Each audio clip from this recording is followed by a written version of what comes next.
Good morning दोस्तों, कैसे हैं आप लोग। देखिए, आज हम बात करेंगे इकोनॉमिक इम्पैक्ट की, जो इंडिया पर पूरे वर्ल्ड पे कितना हुआ है इस कोरोना वायरस का।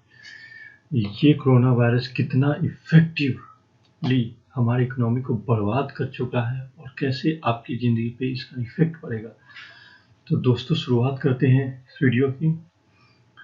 वर्ल्ड बैंक ऑलरेडी कह चुका है कि हमारी जितनी भी रेटिंग एजेंसी है, सब लोग ये बोल चुके हैं कि हमारी इकोनॉमिक ग्रोथ इस साल 2021 में 1.5 से ज़्यादा नहीं रहने वाली है।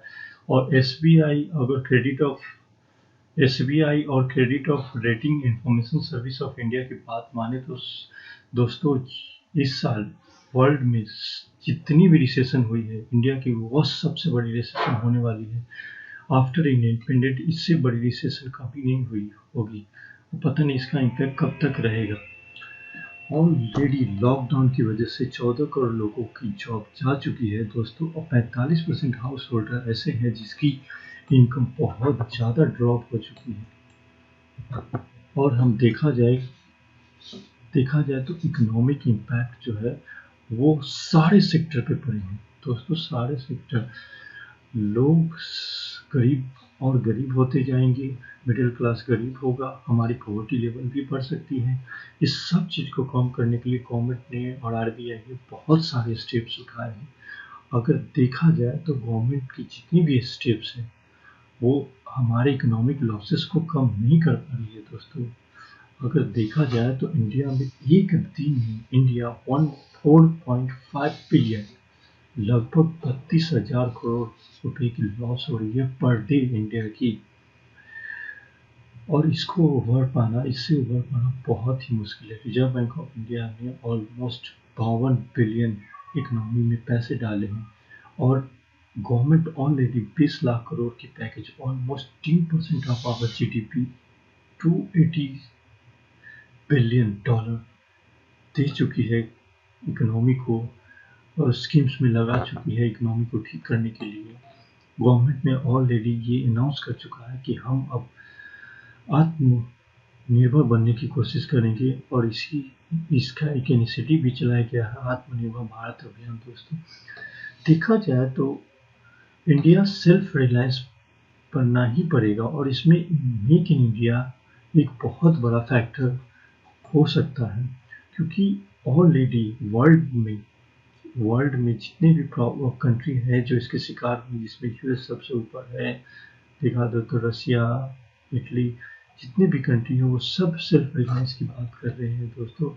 और हमारा जो सबसे बड़ा प्रॉब्लम है वो चाइना, बिकॉज ऑलरेडी चाइना ने एफडीआई के थ्रू हमारे एचडीएफसी बैंक, जो हमारा एक बैंक है, उसमें इन्वेस्ट करने की कोशिश किया है, और 2% से ज़्यादा उसके शेयर खरीद रखा है। ये क्या होगा कि इनडायरेक्टली वो हमारे मार्केट में, हमारे इकोनॉमिक सिस्टम को कंट्रोल करने की कोशिश की जा रही है चाइना के द्वारा। और दूसरा सबसे बड़ा एक फैक्टर है डोमेस्टिक फैक्टर, कि जो 23 मिलियन माइग्रेटिंग वर्कर है, जो यूपी बिहार से जो कमाने के लिए जाते हैं, मुंबई दिल्ली आते हैं, वो लोग जब घर रिटर्न हो रहे हैं तो उनमें इन्फेक्शंस के चांसेस बहुत ज़्यादा है वो, और विलेज टू विलेज इन्फेक्शंस फैला सकते हैं, और ये एक बहुत बड़ी प्रॉब्लम हो सकती है। ऑलरेडी 53% बिजनेसेस जो है वो हमारे शट डाउन के कगार पर पहुंच चुके हैं। अगर हम सारी गवर्नमेंट की रिपोर्ट, अगर फंसी सर्वे की रिपोर्ट देखें, तो FICCI सर्वे की रिपोर्ट देखें तो ऑलरेडी इकोनॉमी की हालत बहुत ख़राब हो गई है। अब हम बात करते हैं दोस्तों कि कैसे हम चाइना को कर्व कर सकते हैं, जो चाइना हमें बार बार आंख दिखा रहा है, डोकलाम हो, चाहे हमारी इकोनॉमिक एक्टिविटी के अंदर हस्तक्षेप करना हो, चाहे ओवरऑल इकोनॉमी में उसके पैठ बढ़ाना हो, इसको हम कैसे कम कर सकते हैं। तो सबसे पहले हम समझते हैं चाइना के पावर्स क्या क्या है। तो चाइना की जो सबसे पावरफुल टूल्स है वो लो कॉस्ट मैन्युफैक्चरिंग है। वो क्या करती है कि लो कॉस्ट मैन्युफैक्चरिंग तैयार करती है और डंपिंग करती है दूसरी कंट्री पे। और अगर इसको चाहे, अगर यूएस हमारा साथ दे तो हम चाइना को कंटेन कर सकते हैं। अभी वर्ल्ड में सुपर पावर अगर देखा जाए तो यूएस ही है, जो चाइना को कंटेन कर सकती है। और चाइना को कंटेन करने के लिए इंडिया को बहुत सा बड़े लेवल पे इन्वेस्टमेंट की, रिफॉर्म की एंड सेल्फ रिलायंस एमएसएमई की और मैन्युफैक्चरिंग हब बनने की ज़रूरत है, जिसके लिए इंडिया ने एमएसएमई में बहुत सारे मनी को सप्लाई भी बढ़ाए हैं, बट ये सफिशिएंट नहीं है दोस्तों। अगर हम देखे जाए, अगर पीयू सर्वे की रिपोर्ट देखें जो यूएस की कंपनी है, तो फेसबुक ऑलरेडी 5.7 बिलियन इन्वेस्टमेंट करने की बात कर चुका है। अरामको एक सऊदी अरेबिया की जो कंपनी है वो 20% रिलायंस इंफ्रास्ट्रक्चर में इन्वेस्ट कर चुकी है दोस्तों।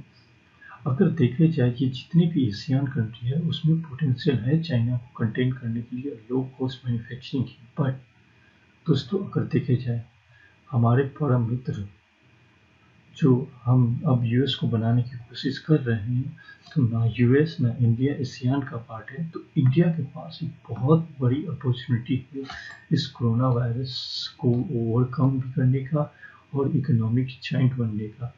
और इसमें इंडिया का साथ जो है वो जितनी भी वर्ल्ड की सुपर पावर है वो दे सकती है, और इंडिया को ये मौका लूज नहीं करना चाहिए। अब हम आते हैं कि कैसे हम इकोनॉमिक रिफॉर्म्स करके या क्या क्या हम करके या गवर्नमेंट ने कौन कौन से स्टेप्स लिए हैं इकोनॉमिक स्लो डाउन और रिसेशंस को कम करने के लिए, क्योंकि ये इंडिया की अब तक की सबसे बड़ी रिसेशन होने वाली है दोस्तों। तो सबसे पहले हम बात करते हैं गवर्नमेंट ने क्या क्या स्टेप्स उठाए हैं।